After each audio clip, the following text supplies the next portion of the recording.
Hey everybody, this is Dark Side Elite. I actually made an error, and I thought that it was James Gunn being issued this whole situation about being the mastermind behind the new DCU.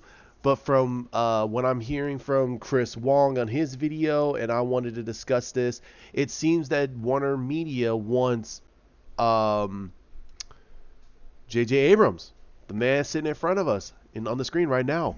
They want him to be the guy behind the new DCEU. How do I feel about it? Um, I think we should probably wait until after Rise of the Skywalker. That's what I think.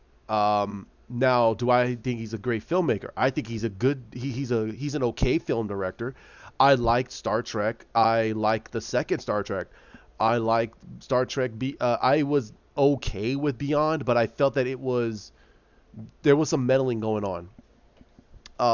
But I don't think he was a director of that one. But it is what it is.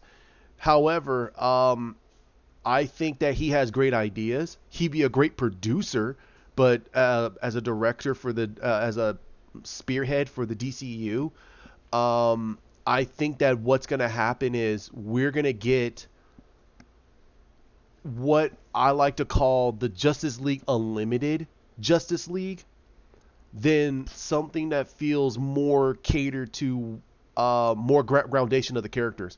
I think that he's going to go more in the route of what the fans want more of than what he thinks is better storytelling. And I think that that's bad. And I think it's going to go in the same league as what Marvel is doing. And I think that that's not what DC should be doing. I think that in my personal opinion, what DC should be doing is they should have did what Zack was trying to do, build Superman up, introduce Batman, introduce Wonder Woman, introduce Aquaman, introduce the Justice League.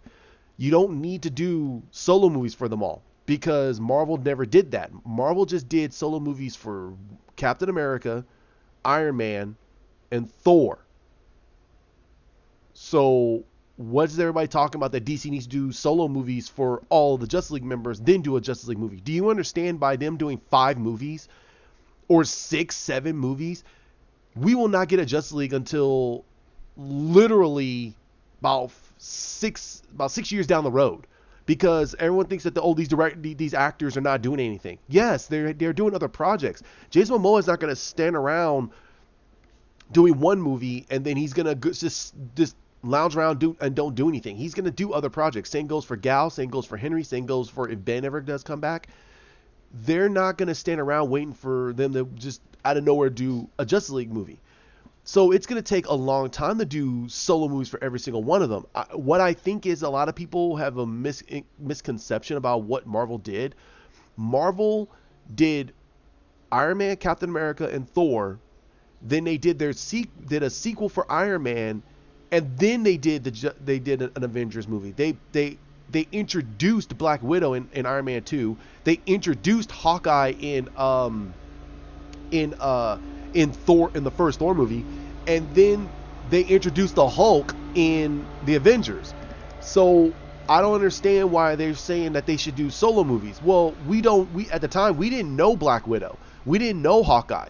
They were just introduced. We just got an introduction of them. And now it's taken how many years? 10 years, and they're doing a Black Widow solo movie? That's stupid. That should tell you there's something wrong. There's something really, really wrong. So, in my personal opinion, I'm not saying that J.J. Abrams is a bad director. I'm just saying he's a good director, but he should be more as a producer. He has better when it comes to ideas than anything else. But if he directs, what's going to happen is that WB is going to sit back and let him do what he wants, and it's going to be Justice League Unlimited all over again. And I'm not saying that's wrong. What I'm saying is that Bruce Timm and Paul Dini, they built that universe from the ground floor up, from Batman the Animated Series all the way to Justice League Unlimited. So we got a massive understanding of who these characters were over the past 20 plus years. So, I mean, I don't understand. No, 10 years. I'm sorry, 10 years, not 20 plus, 10 years. So I don't believe or understand. No, I don't personally believe that J.J. Abrams is going to be the right guy for the fit. I think that if he came in, he would be great for like a franchise. I think he'd be great for like a Booster Gold or a Blue Beetle or a he'd be phenomenal for a Flash. I would think he'd do a great job with the Flash. I think he'd do a great job with the Green Lanterns. I think that he would be, since he did Alias, he would be great for a Martian Manhunter. He'd be great for that. I mean, because he can do that suspense thriller, and he could do a detective style in the form of Alias with John Jones, or John Johns as everybody knows him as. Um, but the him spearheading the whole DCU, I don't think that would be the right fit for him, because he already tried to spearhead the Star Wars universe and it completely collapsed because of other interferences. So as a director and as a producer that was on that whole situation with Disney, why would he put himself in that massive situation now? Why would he?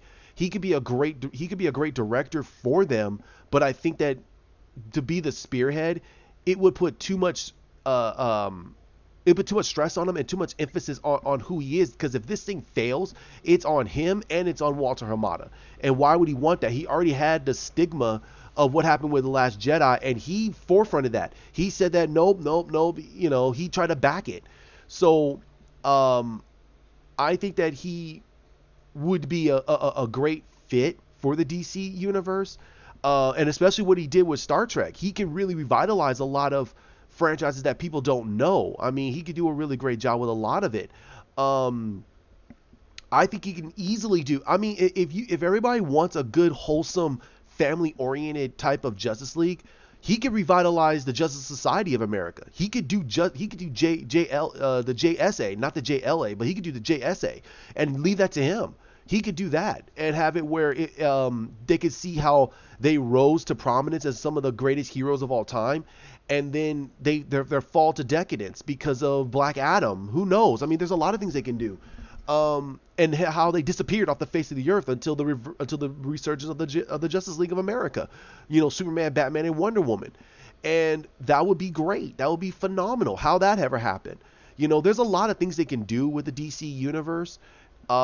And I think that JJ can be a great fit, but as a spearhead for the DCEU, I think that it would be too much stress on him, and I think that it would make him grow gray hair that he don't want, and he needs to rebuild his brand. And I'm not saying his brand is tarnished. What I'm saying is he needs to rebuild his brand. He needs to get himself behind the camera, or he needs to be an idea guy. Like, he should be the producer or an executive producer, almost in the same vein as a Feige.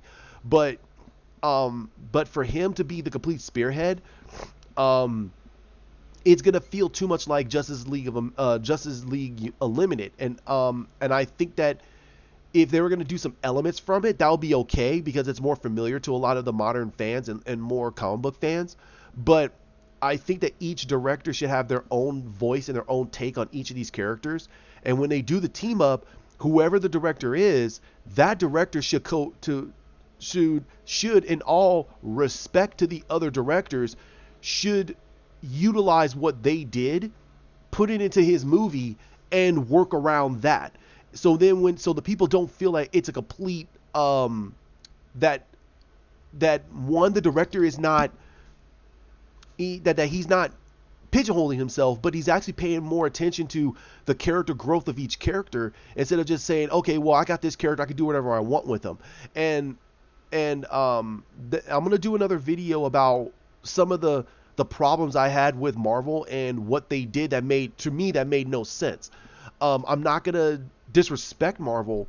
I'm not gonna put them down on anything they did. They did a great job when it came down to trying to build their universe, but it was the first time of them doing the universe like this. So yes, a lot of fans are gonna say, well, they did it right. Well, I say they did it kind of wrong, because a lot of directors walked away from these projects. One of them was Patty Jenkins, because of creative differences. She wanted to go in the same vein of how she did Wonder Woman with Thor, but Kevin Feige said, no, we need to go this route. And she said, well, that's not what I want to do. And he says, well, I'm sorry, this is what we need right now. And that's when she walked away. Then they got the directors. They got the directors for Game of Thrones. They got one of the directors that did the Game of Thrones, and he got completely screwed. And so there were a lot of things that happened on the sets, and then on top of that, Jon Favreau did not like what they did with Iron Man 3. He wanted to introduce the Mandarin, but he wanted to go classic Mandarin, but they said no, it's going to cause too much controversy. But Jon Favreau knows exactly how to work around those controversies and tell a really good story. So, there's a lot of things that Marvel did, and I'll talk about it, that people don't know, or they just don't care, and that's fine. If you don't care, you don't care. But but about J.J. Abrams, I think that he's better to be a director for DC, and I think that all they need is an executive producer that loves these characters, wants the characters to be portrayed the right way, and truly does want to do something different than Marvel, and just tell good stories. And it's not about Zach couldn't tell a story or that they have no plan, but right now to them they really are trying to rebuild the brand, and that's what they're and I think that that's the right thing to do. But to really rebuild the brand, you need to finish what Zack Snyder did, and that's release a Snyder Cut. Release that Snyder Cut so people will get the finale that they got. They got what they need, and people will be more receptive to wanting to go forward with whatever DC wants to do. That's what I think they need to do, and that will be a much better pill to swallow for myself and a lot of us within the Snyder Cut movement. And the people that are going to fall off after Snyder, hey, that is their choice. That is what they want to do with their money, but not showing the cut and or force feeding a lot of stuff that a lot of fans don't want. All that's going to do is cause even more controversy, and it's going to cause more strife within the fandom. And that's what I believe. And bringing J.J. Abrams as the mastermind behind the whole DCEU. Now a lot of people can say, oh, he's great, he could do this, he could do that. I'm in the camp. I say he could do a great job, but the problem is, look at what happened to Star Wars. He was actually the guy who brought Force Awakens. I liked the Force Awakens. I knew that the Force Awakens was a rehash of A New Hope and Return of the Jedi. I knew that. I knew that the moment I watched that movie, but it had such charm and it had such grandeur about itself. It felt like Star Wars. To me, it felt like Star Wars until towards the end, and then the whole thing with Rey happened, the Mary Sue Rey. And I still think that she is a Mary Sue. However, that's how she's written, and that's how J.J. Abrams wrote her. Now, if he cohered to that, and that was from the higher ups of Lucasfilms, then I don't blame J.J. Abrams. I blame Kathleen Kennedy, and I blame the rest of them, because they want to spearhead everything that George ever did and throw that out and put in something new and force feed something so new with so much narrative to say, hey, you know what, Luke was cool, but look at Rey, she's better, and this and that. It's like, no, the reason why we like Luke, the reason why a lot of people like Luke, other than myself, is the fact that we saw his growth. We saw him as a punk kid on Tatooine, and he started to understand that war takes a toll, and he grew beyond that. He started to understand more about the Jedis, and he wanted to take down He wanted to take out Darth Vader. He wanted to take down Darth Vader in the Empire, until he found out the truth that his father, the person that he revered as the greatest Jedi in all of existence, is Darth Vader. And then we had to see his growth for past that, and that's the thing that we didn't see with Rey. We lost all that with Rey, because regardless of however you feel about it or not, Luke was never able to pick up a lightsaber and completely fight off Darth Vader in the first movie. That makes no sense. And he barely was able to fight Darth Vader in The Empire Strikes Back. And this is supposed to be the son of Darth Vader, who is the chosen one. Who is Rey? We don't get that. And for people to say that she's not a Mary Sue, you must not have watched the original movies, because we already knew who Luke was. Luke is the child of the chosen one. He is the one that Obi-Wan has been overseeing to make sure that when he's ready, that he can be able to fight against the Empire. But we didn't get that with Rey. We just got a strange girl on a desert planet of Jakku, and all of a sudden she's able to fight against a Skywalker who's he's almost a fully trained Jedi Knight. That makes no sense. And she's able to fight him off. That's like saying a white belt could take down a purple belt. That's unheard of. That truly is a fully a trained black belt. No, let's go black belt. A fully trained black belt. Oh, I'm sorry, it's somebody cutting grass outside my place. But that makes no sense. It doesn't. So that's why a lot of people had a huge disjointing with Ray, because it makes no sense to logic. And if you're saying that just it's quote unquote the Force, then you need to show that. You need to give us an understanding that something else is going on here and that the Force is at work here.